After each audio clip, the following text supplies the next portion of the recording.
Assalamualaikum warahmatullahi wabarakatuh. Jumpa kembali dengan saya Rudi di channel Teman Tidur. Seperti biasa, saya akan kembali lagi untuk membawakan sebuah kisah misteri yang tentunya semoga saja dapat menghibur aktivitas kalian semua. Dan semoga kalian yang menonton video ini selalu diberikan kesehatan dan kelancaran rizkinya. Amin. Dan seperti biasa, daripada kita lama-lama, langsung saja kita masuk dalam ceritanya. Desa Gilimiring terlihat seperti desa kebanyakan di pinggiran kota. Jalan utamanya hanya satu, membelah sawah dan kebun pisang, lalu berakhir di jembatan tua yang melintasi sungai kecil. Siang hari desa itu terasa damai. Anak-anak bersepeda, ibu-ibu menjemur pakaian, dan suara ayam berkokok terdengar dari berbagai arah. Dari luar, tidak ada yang tampak aneh. Namun warga desa tahu, ketenangan itu lebih mirip kebiasaan untuk menahan diri. Mereka terbiasa memilih diam daripada mencari masalah. Salah satu alasan terbesar kenapa desa itu selalu tampak tenang adalah karena keberadaan Pak Badrun. Semua orang mengenalnya. Ia pemilik usaha bakso terbesar di daerah itu. Gerobaknya bukan cuma satu atau dua. Ada belasan gerobak bakso miliknya yang tersebar sampai ke kecamatan sebelah. Rumahnya paling besar di desa, berdinding tembok tinggi dengan pagar besi hitam. Orang-orang bilang uang Pak Badrun tidak akan habis 7 turunan. Dengan uang sebanyak itu, pengaruhnya juga besar. Ia sering membantu kegiatan desa, menyumbang untuk pembangunan musola, bahkan beberapa kali membantu warga yang kesulitan biaya berobat. Dari luar, ia terlihat seperti orang dermawan. Tapi warga tahu, bantuan itu ada harganya. Tak ada yang berani menolak atau menentangnya. Terutama karena satu hal, anaknya. Randy adalah satu-satunya anak Pak Badrun. Usianya sekitar 23 tahun. Badannya tinggi, rambutnya sering dicat, dan hampir setiap malam terlihat berkeliaran dengan teman-temannya. Ia jarang bekerja, meski bisnis bakso ayahnya terus berkembang. Sebaliknya, Randy lebih dikenal karena kebiasaan mabuk dan membuat keributan. Warga sering melihatnya nongkrong di pinggir jalan, tertawa keras, atau memutar musik dari motor dengan suara sangat keras. Kadang ia balapan di jalan desa pada malam hari. Kadang ia berteriak tanpa alasan jelas. Kadang ia mengganggu orang yang lewat. Semua orang tahu kelakuannya, tapi tak ada yang berani menegur. Beberapa tahun lalu, Randy pernah memukul seorang pemuda karena tersinggung saat ditegur soal knalpot bising. Pemuda itu sempat dibawa ke puskesmas dengan wajah lebam. Warga mengira kasus itu akan berlanjut ke polisi. Namun beberapa hari kemudian, masalah itu tiba-tiba hilang begitu saja. Tidak ada laporan, tidak ada proses hukum. Orang-orang langsung mengerti apa yang terjadi. Sejak saat itu, desa Gilimiring belajar satu hal, lebih aman diam. Randy jarang sendirian. Ia selalu bersama gengnya yang berjumlah 5-6 orang. Mereka sama-sama pengangguran, sering mabuk, dan suka berkumpul di tempat sepi. Tempat favorit mereka adalah jembatan tua di ujung desa. Jembatan itu sudah lama berdiri. Cat besinya mengelupas, kayu pembatasnya banyak yang retak. Siang hari masih sering dilewati warga, tapi malam hari suasananya berbeda. Lampu jalan di dekat jembatan sering mati. Air sungai di bawahnya mengalir pelan, membuat suara gemericik yang terdengar jelas saat sunyi. Warga tidak suka melewati jembatan itu setelah gelap, apalagi sejak geng Randy sering nongkrong di sana. Mereka biasanya datang membawa botol minuman keras, duduk di pinggir jembatan, lalu tertawa keras sampai larut malam. Beberapa warga pernah melihat mereka melempar botol kosong ke sungai atau berteriak pada orang yang lewat. Tak ada yang berani menegur.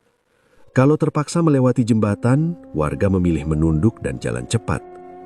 Di bagian lain desa, kehidupan Pak Harto jauh berbeda. Rumahnya kecil, berdinding papan dengan halaman sempit. Ia bekerja serabutan, kadang membantu panen, kadang memperbaiki pagar orang, kadang menjadi buruh angkut di pasar. Penghasilannya tidak menentu, tapi ia tidak pernah mengeluh. Pak Harto tinggal bersama anak perempuannya, Minah. Minah adalah kebalikan dari Randy. Gadis itu dikenal ramah, murah senyum, dan tidak pernah membuat masalah. Hampir semua warga mengenalnya. Setiap pagi, Minah berangkat kerja ke toko kelontong di dekat jalan utama desa. Toko itu milik keluarga di desa sebelah. Minah dipercaya menjaga toko dari pagi sampai malam karena ia dikenal jujur dan telaten. Ia sering membantu pelanggan membawa belanjaan, mengobrol dengan ibu-ibu, atau memberi permen pada anak kecil yang datang. Hal-hal sederhana itu membuatnya disukai banyak orang. Setiap pulang kerja, Minah selalu menyempatkan mampir ke warung sayur atau membeli lauk sederhana untuk makan malam bersama ayahnya. Hidup mereka tidak mewah, tapi cukup. Pak Harto sangat menyayangi Minah. Setelah istrinya meninggal bertahun-tahun lalu, Minah menjadi satu-satunya keluarga yang ia punya. Ia selalu berusaha menjaga anaknya sebaik mungkin, meski kondisi ekonomi mereka terbatas. Sore hari di rumah kecil itu biasanya diisi percakapan sederhana. Pak Harto duduk di teras, Minah menyiapkan makan malam. Mereka berbagi cerita tentang pekerjaan, tetangga, atau hal-hal kecil lain. Hidup mereka berjalan pelan dan biasa saja. Namun beberapa warga mulai merasa khawatir karena satu hal, rute pulang Minah dari toko. Untuk pulang ke rumah, Minah harus melewati jembatan tua di ujung desa. Awalnya tidak ada masalah, tapi sejak geng Randy sering berkumpul di sana, beberapa warga mulai menyarankan Minah pulang lebih awal atau mencari teman untuk pulang bersama. Minah hanya tersenyum mendengar itu. Ia tidak ingin membuat ayahnya khawatir. Menurutnya, selama ia tidak mengganggu siapapun, tidak akan terjadi apa-apa. Malam demi malam, geng Randy masih sering terlihat di jembatan. Suara tawa mereka kadang terdengar sampai ke rumah warga terdekat.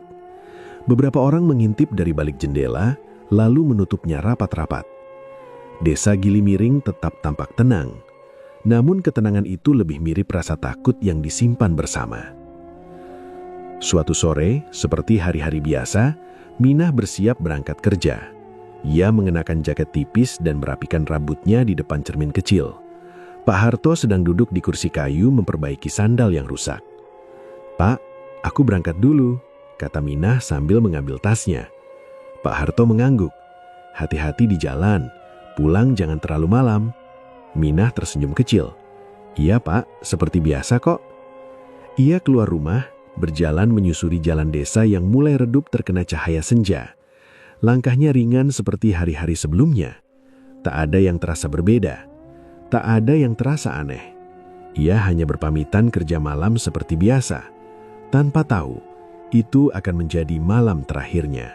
Malam itu toko kelontong tempat Minah bekerja tutup sedikit lebih lambat dari biasanya. Beberapa pelanggan datang mendekati jam tutup, membuat Minah baru selesai merapikan rak dan menghitung uang sekitar pukul 9 malam. Pemilik toko sudah pulang lebih dulu. Seperti biasa, mempercayakan kunci pada Minah. Ia mematikan lampu satu persatu, menutup pintu rolling door, lalu menguncinya dengan hati-hati. Jalan depan toko sudah mulai sepi. Lampu-lampu rumah warga terlihat redup dari kejauhan. Udara malam terasa lebih dingin dari biasanya. Minah menarik jaketnya sedikit lebih rapat, lalu mulai berjalan pulang. Langkahnya pelan, seperti rutinitas yang sudah ia lakukan berkali-kali. Ia melewati jalan utama desa yang mulai kosong. Hanya sesekali terdengar suara televisi dari dalam rumah warga atau suara motor melintas cepat. Semakin jauh ia berjalan, suasana semakin sunyi. Di depan sana, jembatan tua mulai terlihat. Lampu jalan yang biasanya menyala di dekat jembatan malam itu mati. Hanya ada cahaya bulan yang samar memantul di permukaan air sungai di bawahnya. Minah berhenti sebentar di ujung jalan, menatap jembatan itu. Ia menarik nafas panjang, lalu melanjutkan langkah. Ia ingin segera sampai rumah.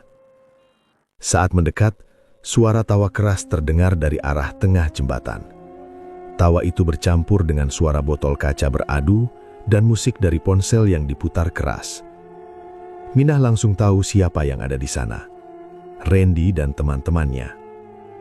Mereka duduk di pinggir jembatan. Beberapa bersandar pada pagar besi yang sudah berkarat. Botol-botol minuman berserakan di sekitar mereka. Bau alkohol bahkan sudah tercium sebelum Minah benar-benar sampai di jembatan. Minah menundukkan kepala, mempercepat langkah. Ia berharap bisa lewat tanpa menarik perhatian. Namun harapannya tidak terjadi.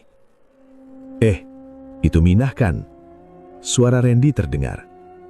Tawa teman-temannya langsung berhenti. Beberapa kepala menoleh bersamaan ke arah Minah. Minah tidak menjawab. Ia tetap berjalan, mencoba bersikap seolah tidak mendengar. Randy berdiri sambil terhuyung sedikit. "Minah, pulang kerja ya?" Langkah Minah semakin cepat.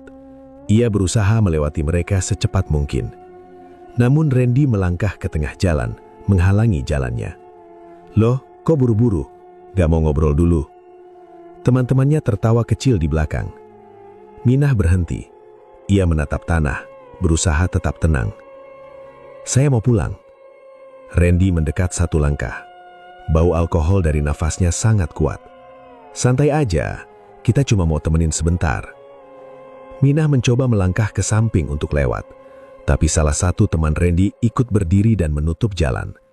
Suasana tiba-tiba terasa sempit. Minah mulai merasa takut. "Saya mau pulang," ulangnya, kali ini lebih tegas. Randy tersenyum aneh. "Galak amat, dari dulu juga kamu sok jual mahal."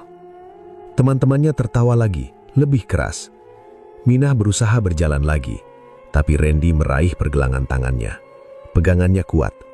Minah kaget dan langsung mencoba menarik tangannya. "Lepas!" Randy malah tertawa. "Cuma ngobrol bentar kok." Minah mulai panik. Ia menoleh ke sekitar, berharap ada orang lewat. Namun jalan desa benar-benar sepi. Tidak ada suara motor, tidak ada langkah kaki. Hanya suara air sungai yang mengalir pelan di bawah jembatan. Ia mencoba menarik tangannya lebih keras. "Tolong lepas!" Suara Minah mulai meninggi. Salah satu teman Randy berkata pelan, "Udah Ren, nanti ribut." Randy menoleh sekilas. "Santai aja, gak ada orang." Kata-kata itu membuat dada Minah terasa semakin sesak. Ia mencoba berteriak, tapi salah satu dari mereka langsung menutup mulutnya. Minah meronta, berusaha melepaskan diri. Tasnya jatuh ke lantai jembatan, isinya berserakan. Perlawanan Minah membuat suasana berubah tegang. Tawa mereka berhenti. Yang terdengar hanya napas berat dan suara gesekan sepatu di permukaan jembatan. Minah terus berusaha melawan. Ia menendang, menggaruk, mencoba meloloskan diri. Namun jumlah mereka lebih banyak. Seseorang berkata dengan suara panik, "Cepat, ada orang lewat nanti." Mereka menyeret Minah ke sisi jembatan yang lebih gelap, turun ke bagian bawah yang tertutup bayangan. Suara air sungai terdengar lebih jelas di sana. Minah terus berusaha berteriak, tapi suaranya tertelan malam. Tidak ada satupun rumah yang cukup dekat untuk mendengar. Waktu terasa berjalan sangat lama, lalu semuanya menjadi sunyi. Beberapa saat kemudian, hanya terdengar suara air sungai yang mengalir. Randy berdiri terdiam, napasnya berat, wajahnya terlihat panik. Salah satu temannya berbisik, "Gimana ini?" Tak ada yang menjawab. Tubuh Minah terbaring tak bergerak. Keheningan berubah menjadi ketakutan. "Ren, dia nggak gerak," kata seseorang dengan suara gemetar. Randy menatap tubuh di depannya. Wajahnya pucat. Ia mundur satu langkah. Kita buang aja, cepat." Mereka panik. Gerakan mereka tergesa-gesa. Tanpa banyak bicara, mereka mengangkat tubuh Minah dan membawanya ke tepi sungai. Air terlihat hitam dalam gelap malam. Seseorang menghitung pelan, lalu tubuh itu dilepaskan. Suara cipratan air terdengar keras, lalu kembali sunyi. Tak ada yang bicara selama beberapa detik. Kemudian satu persatu mereka naik kembali ke jembatan, mengambil barang-barang mereka, lalu pergi tanpa menoleh ke belakang. Malam kembali sepi seperti semula. Hanya suara air sungai yang terus mengalir seolah tidak terjadi apa-apa. Pagi hari, seorang warga yang hendak pergi ke sawah berhenti di ujung jembatan. Ia melihat sesuatu mengapung di sungai. Awalnya ia mengira itu boneka atau karung, namun saat mendekat, tubuhnya langsung kaku. Ia berteriak keras memanggil warga lain. Beberapa orang datang berlari. Mereka berdiri di tepi sungai, wajah mereka berubah pucat. Salah satu warga berbisik pelan, suaranya hampir tidak terdengar. "Itu Minah." Kabar penemuan jasad Minah menyebar cepat ke seluruh desa Gilimiring. Dalam waktu singkat, warga berkumpul di tepi sungai. Beberapa berdiri mematung, beberapa menutup mulut karena tak sanggup melihat. Ada juga yang hanya bisa saling berbisik, mencoba memastikan kabar yang mereka dengar memang benar. Suasana pagi yang biasanya ramai dengan aktivitas berubah jadi sunyi dan tegang. Seseorang akhirnya berlari menuju rumah Pak Harto. Saat pintu diketuk keras, Pak Harto baru saja selesai menjerang air. Ia membuka pintu dengan wajah bingung. Di depannya berdiri dua warga dengan napas terengah. "Pak, ikut kami sekarang." Nada suara mereka membuat jantung Pak Harto berdegup tidak enak. Tanpa banyak bertanya, ia langsung mengikuti mereka berjalan cepat menuju jembatan. Semakin dekat ke sungai, semakin banyak warga yang terlihat. Beberapa menoleh ke arah Pak Harto, lalu menunduk. Tidak ada yang berani menatapnya lama. Pak Harto mulai merasa ada yang tidak beres. Saat ia sampai di tepi sungai, kerumunan warga perlahan membuka jalan. Tidak ada yang berkata apa-apa. Semua diam, memberi ruang bagi seorang ayah untuk melihat kenyataan paling buruk dalam hidupnya. Tubuh Minah sudah dibungkus kain seadanya. Wajahnya terlihat pucat, rambutnya masih basah. Pak Harto berhenti beberapa langkah dari tubuh itu, seolah kakinya menolak bergerak lebih dekat. Salah satu warga berkata pelan, "Pak, yang sabar." Kalimat itu seperti mematahkan sesuatu di dalam dirinya. Pak Harto mendekat perlahan, lalu berlutut di samping tubuh anaknya. Tangannya gemetar saat menyentuh pipi Minah yang dingin. Ia tidak langsung menangis. Wajahnya kosong, seperti belum bisa menerima apa yang dilihatnya. Beberapa detik kemudian, suara tangisnya pecah, keras dan panjang. Warga yang berdiri di sekitar ikut menunduk. Beberapa ibu-ibu ikut menangis. Hari itu, desa Gilimiring benar-benar berduka. Namun di balik duka itu, bisik-bisik mulai terdengar. Semalam ada yang lihat Randy di jembatan. Katanya dia mabuk lagi. Teman-temannya juga ada. Bisikan itu menyebar cepat, tapi hanya berani diucapkan pelan. Tidak ada yang berani mengatakannya dengan suara keras. Beberapa warga saling bertukar pandang.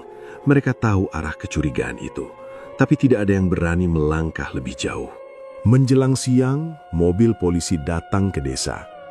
Dua petugas turun dan langsung menuju lokasi penemuan jasad. Mereka memeriksa sekitar jembatan, berbicara singkat dengan beberapa warga, lalu mencatat sesuatu di buku kecil. Pak Harto mendekati mereka dengan wajah sembab. Suaranya serak saat bertanya, "Pak, anak saya kenapa?" Salah satu polisi menatapnya sebentar, lalu menjawab singkat, "Masih kami selidiki." Jawaban itu terasa dingin dan jauh. Beberapa warga mencoba memberikan informasi. Mereka menyebut bahwa malam sebelumnya, geng Randy terlihat di jembatan. Namun polisi hanya mengangguk tanpa banyak tanggapan. Sore harinya, kabar lain beredar. Pak Badrun terlihat datang ke kantor polisi di kecamatan. Tidak ada yang tahu pasti apa yang dibicarakan, tapi semua orang bisa menebaknya. 2 hari kemudian, polisi kembali datang ke desa. Kali ini untuk memberikan hasil pemeriksaan. Warga berkumpul di balai desa. Pak Harto duduk di barisan depan dengan wajah tegang. Ia menunggu dengan harapan kecil bahwa keadilan akan datang. Salah satu polisi berdiri di depan warga. "Kami sudah melakukan pemeriksaan awal. Tidak ditemukan tanda-tanda kekerasan yang mengarah pada tindak kriminal." Beberapa warga saling menatap. Polisi itu melanjutkan, "Berdasarkan hasil sementara, korban diduga terpeleset dan jatuh ke sungai." Kalimat itu menggantung di udara. Pak Harto menatap polisi itu dengan mata merah. "Maksudnya, kecelakaan?" Polisi itu mengangguk. "Kami mengarah ke sana." Suasana balai desa langsung hening. Tidak ada yang berani bicara. Hanya terdengar napas berat dan kursi yang bergeser pelan. Pak Harto berdiri tiba-tiba. Tidak mungkin, anak saya tidak mungkin jatuh begitu saja. Suaranya bergetar, penuh putus asa. Namun polisi hanya menjawab dengan nada datar. Kami sudah bekerja sesuai prosedur. Percakapan berhenti di situ. Tak ada perdebatan, tak ada penyelidikan lanjutan. Kasus itu selesai begitu saja. Dalam hitungan hari, pembicaraan tentang Minah mulai mereda di depan umum. Warga masih membicarakannya, tapi hanya di dalam rumah, dengan suara pelan. Mereka takut jika ucapan mereka sampai ke telinga orang yang salah.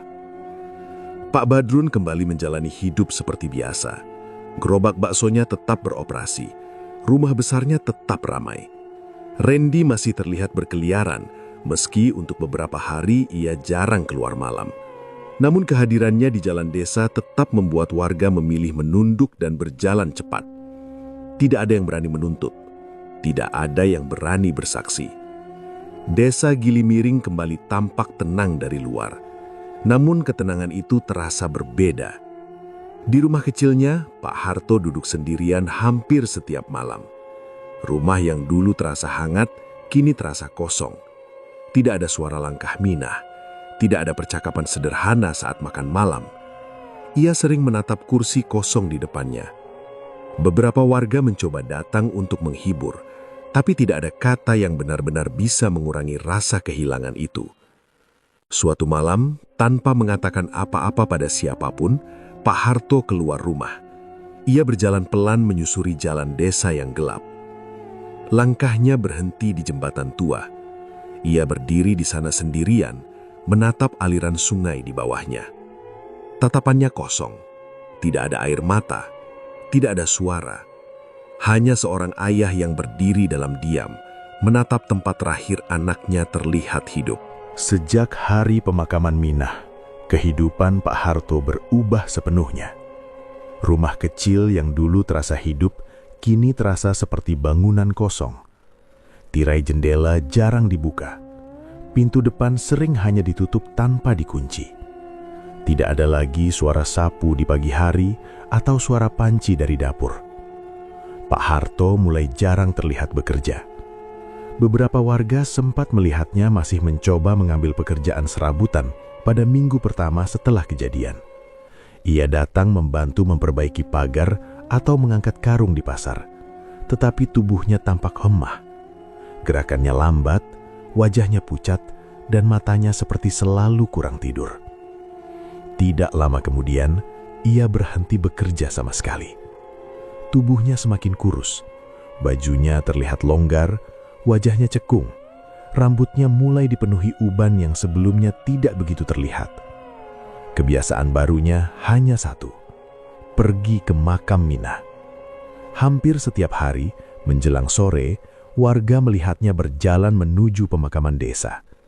Ia duduk di sana lama sekali, kadang sampai langit benar-benar gelap. Tidak banyak yang tahu apa yang ia lakukan. Ia hanya duduk di depan nisan sederhana itu, diam, menunduk, kadang menggenggam tanah di sekitarnya. Beberapa warga pernah mencoba mengajaknya bicara. Ia menjawab singkat, lalu kembali diam. Kesedihan itu membuatnya seperti hidup di dunia yang berbeda dari orang lain. Namun di balik diamnya, Pak Harto tidak benar-benar berhenti mencari keadilan. Ia pernah datang ke kantor polisi di kecamatan sendirian. Ia membawa map berisi foto Minah dan beberapa barang milik anaknya. Ia meminta kasus dibuka kembali. Petugas yang ditemuinya hanya memberi jawaban singkat bahwa penyelidikan sudah selesai. Pak Harto tidak menyerah. Ia mendatangi kantor desa, berharap ada bantuan dari perangkat desa. Ia ingin ada rapat warga, ingin ada suara bersama yang menuntut penyelidikan ulang. Namun yang ia dapat hanya nasihat untuk menerima kenyataan. Pak, kami ikut berduka, tapi kami tidak bisa berbuat banyak. Kalimat itu ia dengar lebih dari sekali. Ia juga pernah mencoba menemui seorang kenalan yang bekerja di kota. Ia berharap ada cara untuk membawa kasus itu lebih jauh. Namun setiap usaha selalu berakhir sama. Pintu tertutup. Semakin sering ia ditolak, semakin sedikit ia bicara. Warga mulai memperhatikan kebiasaan barunya yang lain. Beberapa orang melihat Pak Harto berjalan sendirian di malam hari. Awalnya hanya 1-2 orang yang melihatnya melewati jalan desa setelah tengah malam. Namun lama-lama semakin banyak yang melihat hal yang sama. Tujuannya selalu sama. Jembatan tua. Seorang pedagang sayur pernah pulang terlambat dari pasar dan melihat Pak Harto berdiri di tengah jembatan. Ia tidak bergerak, tidak berbicara, hanya berdiri menatap ke arah sungai. Warga itu memilih mempercepat langkah dan tidak menyapa. Cerita itu menyebar pelan di antara warga. Mereka mulai merasa tidak enak setiap melewati jembatan saat malam. Bayangan seorang lelaki berdiri sendirian di sana membuat suasana semakin mencekam.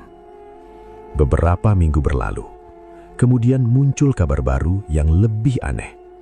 Seorang tukang ojek mengaku melihat Pak Harto turun dari mobil di pinggir desa sebelah.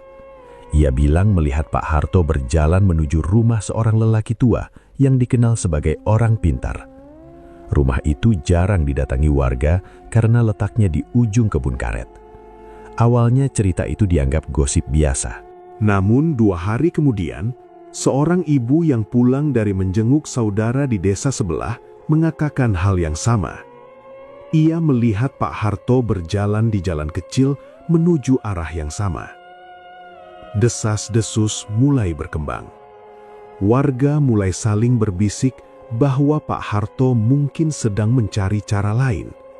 Cara yang tidak melibatkan polisi atau hukum manusia. Tidak ada yang berani menanyakan langsung. Nama Pak Harto semakin jarang terdengar dalam percakapan siang hari, tapi semakin sering muncul dalam bisikan malam. Beberapa warga merasa kasihan, beberapa merasa takut. Waktu terus berjalan, dan perubahan pada Pak Harto semakin jelas. Ia hampir tidak pernah keluar rumah di siang hari. Jika keluar, biasanya hanya sebentar. Namun saat malam, beberapa orang masih melihatnya berjalan ke arah jembatan. Lampu rumahnya sering mati. Halaman rumahnya mulai dipenuhi rumput liar. Rumah itu terlihat seperti tidak lagi dihuni dengan baik. Suatu malam, seorang tetangga yang rumahnya tidak jauh dari rumah Pak Harto mendengar suara pintu terbuka sekitar tengah malam. Ia mengintip dari jendela dan melihat Pak Harto berjalan keluar membawa tas kecil. Langkahnya pelan tapi pasti. Itu terakhir kalinya tetangga itu melihatnya. Keesokan paginya, rumah Pak Harto terlihat kosong. Pintu tidak terkunci. Tidak ada orang di dalam. Tidak ada tanda-tanda ia akan kembali. Warga mulai bertanya-tanya. Beberapa orang mencoba mencari ke rumah kerabatnya, tapi tidak ada yang tahu keberadaannya. Tidak ada pesan, tidak ada kabar. Pak Harto seperti menghilang begitu saja. Hari berganti hari, namun ia tidak pernah terlihat lagi di desa. Rumah kecilnya tetap kosong. Rumput di halamannya semakin tinggi. Pintu kayunya mulai terlihat lapuk. Beberapa hari kemudian, seorang pemuda yang pulang larut malam berhenti di warung kopi. Dengan wajah pucat, ia menceritakan sesuatu yang membuat semua orang terdiam. Ia mengaku melihat Pak Harto, bukan di siang hari, bukan di rumahnya. Ia melihat Pak Harto berdiri di jembatan tua, tepat tengah malam. Beberapa minggu setelah Pak Harto menghilang, suasana desa Gilimiring berubah tanpa disadari. Dari luar, aktivitas warga masih berjalan seperti biasa. Warung buka, anak-anak sekolah, dan suara motor masih terdengar setiap pagi. Namun, ada rasa tidak nyaman yang pelan-pelan muncul, terutama di antara orang-orang yang pernah dekat dengan Randy. Semua dimulai dari mimpi. Salah satu teman Randy bernama Dika bercerita kepada temannya bahwa ia sering terbangun tengah malam karena mimpi aneh. Awalnya, ia tidak menganggap serius. Ia mengira hanya mimpi buruk biasa akibat terlalu banyak minum. Namun mimpi itu terus datang setiap malam. Ia bermimpi berjalan sendirian di jembatan. Lampu mati, udara dingin. Saat ia melihat ke arah sungai, ia melihat seseorang berdiri di tengah jembatan. Seorang perempuan dengan rambut basah. Perempuan itu berdiri diam, menatapnya tanpa bicara. Setiap kali Dika mencoba mendekat, perempuan itu mengangkat kepala pelan. Wajahnya pucat, air menetes dari rambut dan pakaiannya. Saat Dika mencoba berlari, tubuhnya tidak bisa bergerak. Ia terbangun dalam keadaan berkeringat. Mimpi itu berulang terus. Beberapa hari kemudian ia menceritakan hal itu saat nongkrong bersama Randy dan teman-temannya. Ia mencoba menertawakan mimpi itu, berharap suasana jadi ringan. Namun tawa mereka berhenti saat salah satu dari mereka berkata pelan, "Aku juga mimpi begitu." Semua langsung saling menatap. Ternyata bukan hanya Dika. Teman lain mengaku mengalami mimpi yang sama, bahkan detailnya hampir identik. Jembatan gelap, perempuan berdiri diam, rambut basah, tatapan kosong. Suasana pertemuan itu berubah jadi canggung. Randy mencoba menertawakan. Ia bilang mereka hanya terlalu sering mabuk, namun ia sendiri terlihat gelisah. Malam demi malam, mimpi itu terus datang kepada mereka. Beberapa dari mereka mulai sulit tidur. Ada yang memilih menyalakan televisi semalaman. Ada yang mencoba tidur bersama teman karena takut sendirian. Namun mimpi itu tetap datang. Seminggu kemudian, kabar buruk datang.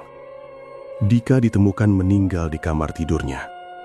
Ibunya yang menemukan tubuhnya pagi hari langsung menjerit histeris. Warga berdatangan.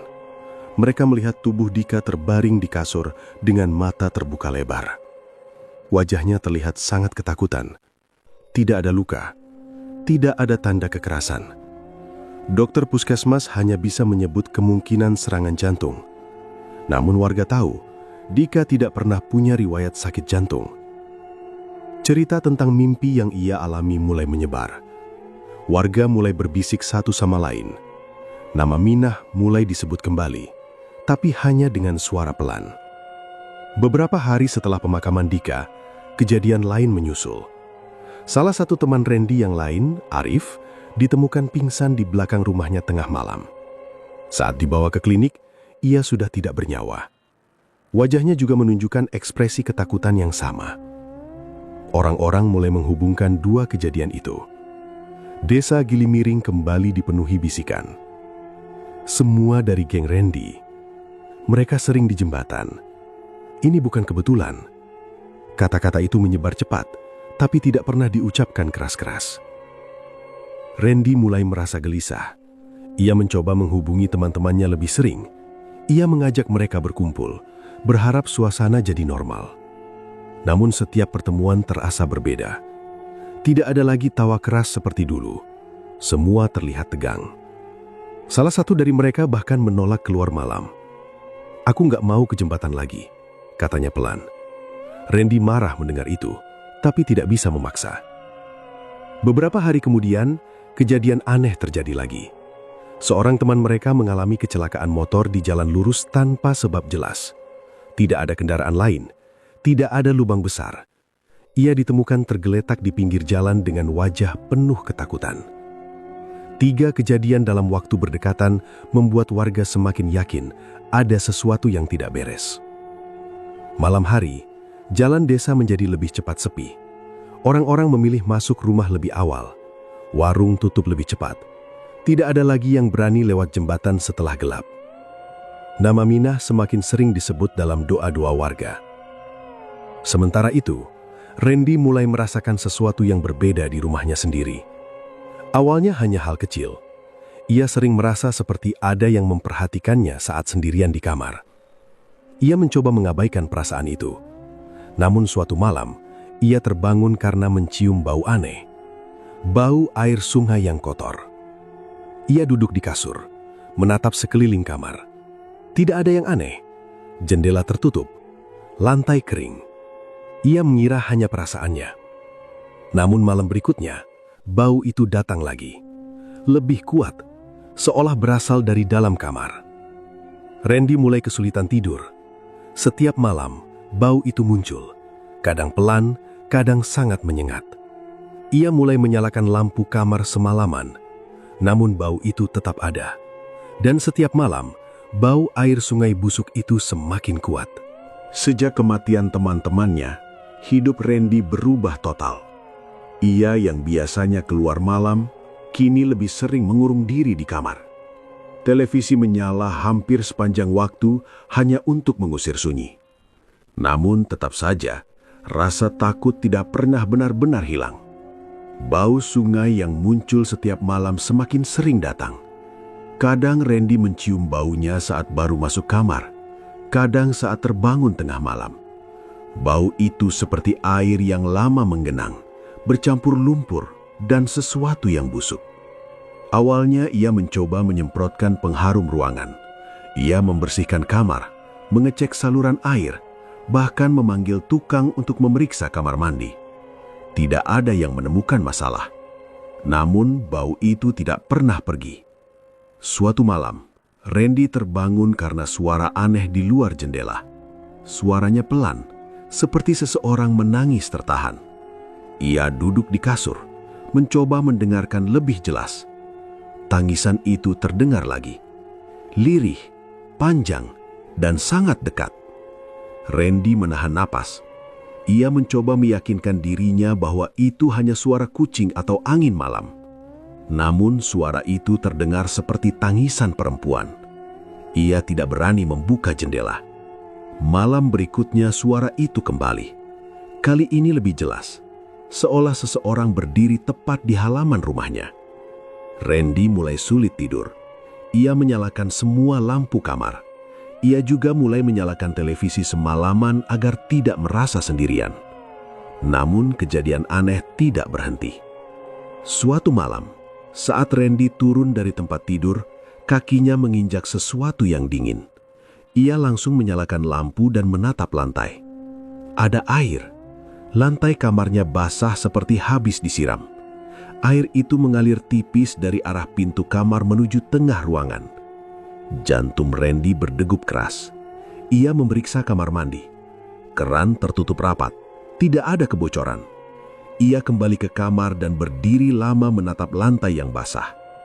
Bau sungai kembali muncul, lebih kuat dari sebelumnya.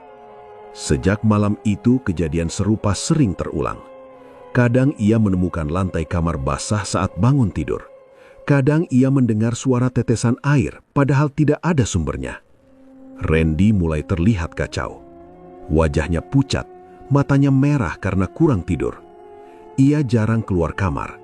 Ia bahkan mulai takut berjalan sendirian di dalam rumahnya sendiri. Akhirnya ia menceritakan semuanya kepada ayahnya. Pak Badrun awalnya tidak percaya. Ia mengira anaknya hanya stres karena kematian teman-temannya. Ia menyuruh Randy berhenti minum dan lebih banyak istirahat. Namun beberapa hari kemudian, kejadian aneh mulai terjadi di rumah itu. Suatu malam, Pak Badrun terbangun karena suara air mengalir dari dapur. Ia turun dengan perasaan kesal, mengira keran lupa dimatikan. Namun saat ia sampai di dapur, semua keran tertutup. Lantai dapur basah. Ia berdiri beberapa detik bingung. Ia memeriksa pipa dan saluran air, tapi tidak menemukan apa-apa. Bau sungai yang selama ini hanya diceritakan Randy, kini ia cium sendiri. Sejak malam itu, Pak Badrun mulai berubah sikap. Ia tidak lagi menertawakan cerita anaknya. Ia mulai memasang lampu tambahan di halaman rumah.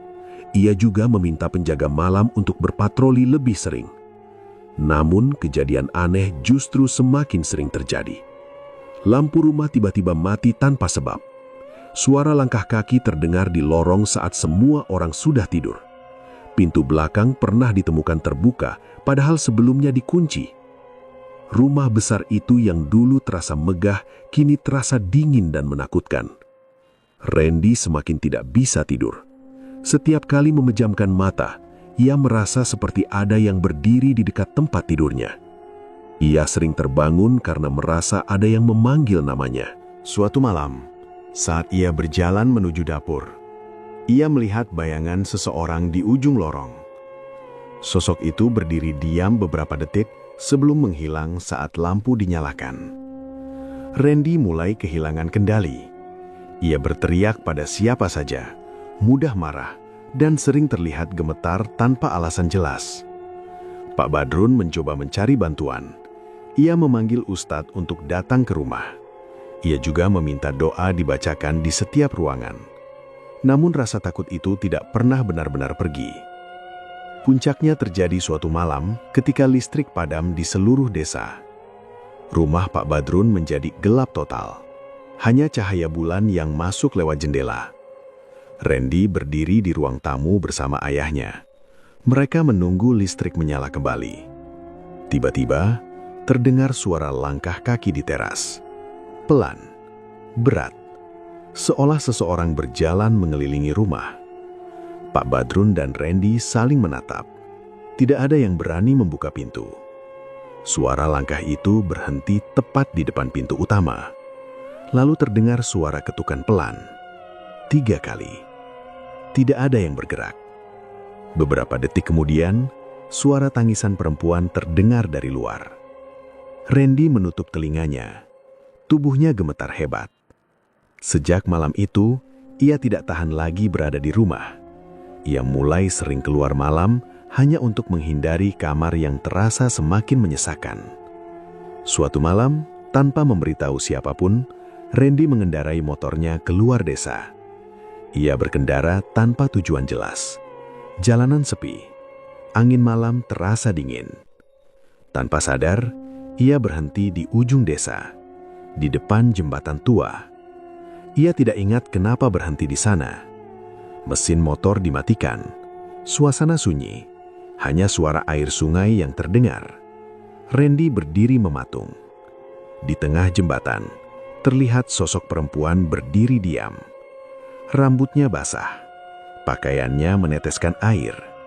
Sosok itu perlahan mengangkat kepala dan memanggil namanya. Setelah malam ketika Randy melihat sosok perempuan di jembatan, hidupnya benar-benar tidak terkendali. Ia pulang ke rumah dalam keadaan gemetar dan tidak bisa menjelaskan apa yang dilihatnya dengan jelas. Kata-katanya terputus-putus, wajahnya pucat, dan napasnya tidak teratur. Sejak malam itu, ia tidak mau keluar kamar.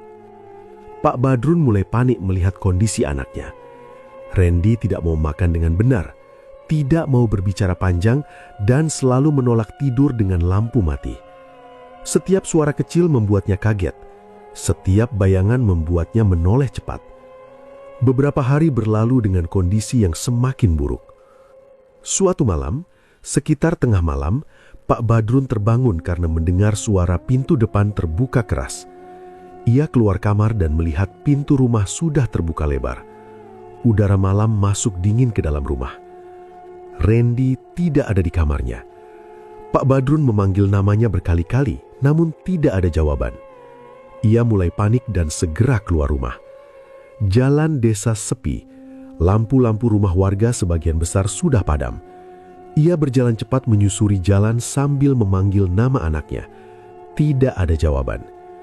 Sementara itu, di ujung desa, seorang warga yang hendak berangkat kerja dini hari melihat sesuatu di kejauhan. Ia melihat seseorang berdiri di tengah jembatan. Orang itu berdiri membelakangi jalan, seperti sedang berbicara dengan seseorang di depannya. Warga itu mendekat pelan karena penasaran. Saat jaraknya cukup dekat, ia mengenali sosok itu. Randy. Ia berdiri di tengah jembatan, berbicara sendiri. Namun saat warga itu memperhatikan lebih lama, ia merasa bulu kuduknya berdiri. Cara Randy berbicara seperti sedang menjawab seseorang. Ia berhenti, mendengar, lalu menjawab lagi. Padahal tidak ada siapapun di depannya. Warga itu langsung memanggil warga lain. Beberapa orang datang berlari membawa senter. Mereka berdiri di ujung jembatan, ragu untuk mendekat. Randy masih berdiri di sana. Tiba-tiba, ia berteriak keras. "Maaf, aku salah! Aku salah!" Suara itu menggema di sekitar sungai. Warga saling menatap. Tidak ada yang berani mendekat. Randy kembali berteriak. Suaranya pecah. "Aku nggak mau! Jangan tarik aku!" Ia terlihat seperti merontah, Tangannya bergerak seperti berusaha melepaskan sesuatu yang tidak terlihat. "Bukan aku saja, mereka juga!" teriaknya histeris. Tangisnya terdengar jelas di tengah sunyi malam. Beberapa warga mulai berani mendekat beberapa langkah. Mereka memanggil nama Randy, mencoba menenangkannya. Namun Randy tidak menoleh. Ia terus menatap ke arah sungai dengan mata membelalak. Tiba-tiba, tubuhnya seperti tertarik ke depan. Ia berusaha bertahan dengan mencengkeram pagar jembatan. Suara besi berderit keras. Warga berteriak panik. Beberapa mencoba berlari mendekat, tapi semuanya terjadi sangat cepat. Tangan Randy terlepas dari pagar. Tubuhnya terseret ke bawah.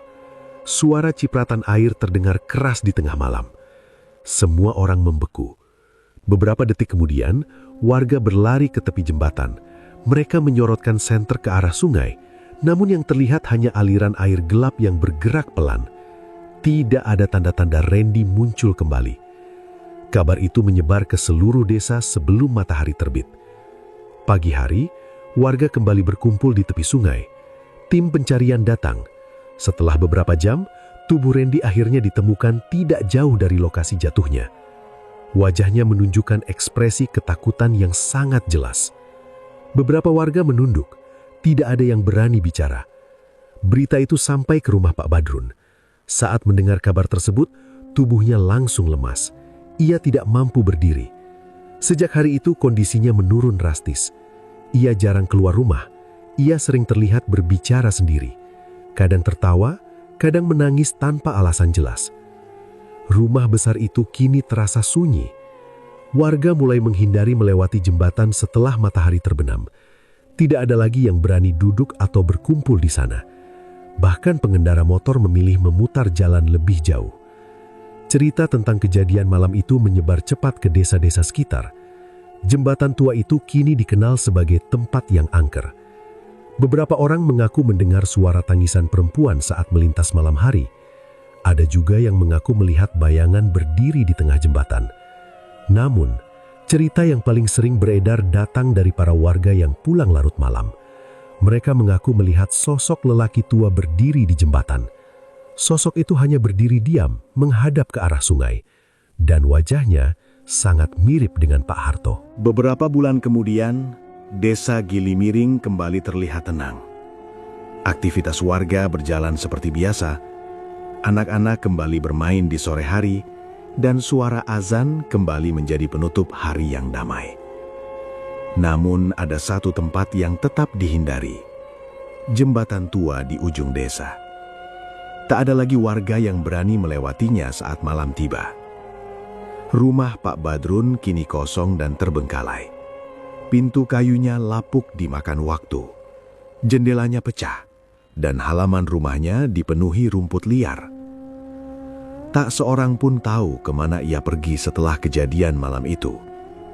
Namanya perlahan menghilang dari percakapan warga, seolah desa ini sepakat untuk melupakannya. Sementara itu, makam Minah selalu terlihat bersih. Rumput di sekitarnya tak pernah tumbuh liar.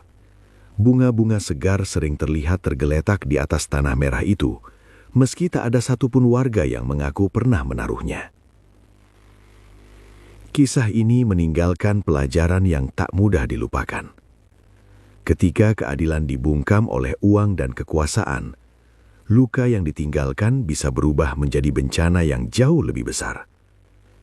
Kejahatan yang ditutup rapat tidak pernah benar-benar hilang. Ia hanya menunggu waktu untuk muncul kembali dengan cara yang lebih mengerikan. Duka seorang orang tua yang kehilangan anak adalah luka yang tak pernah benar-benar sembuh. Kesedihan itu bisa berubah menjadi kekuatan yang tak terbayangkan. Diam terhadap kejahatan sama dengan ikut membiarkannya terjadi. Dan yang paling menakutkan, dendam tidak selalu berhenti di dunia manusia. Dan itulah video yang dapat saya sampaikan. Semoga dalam video itu ada pelajaran dan hikmah yang dapat kita ambil. Terima kasih sudah menonton video di channel Teman Tidur. Jangan lupa tekan tombol like, share, komen, dan subscribe untuk mengikuti video kami selanjutnya ya. Wassalamualaikum warahmatullahi wabarakatuh. Bye bye.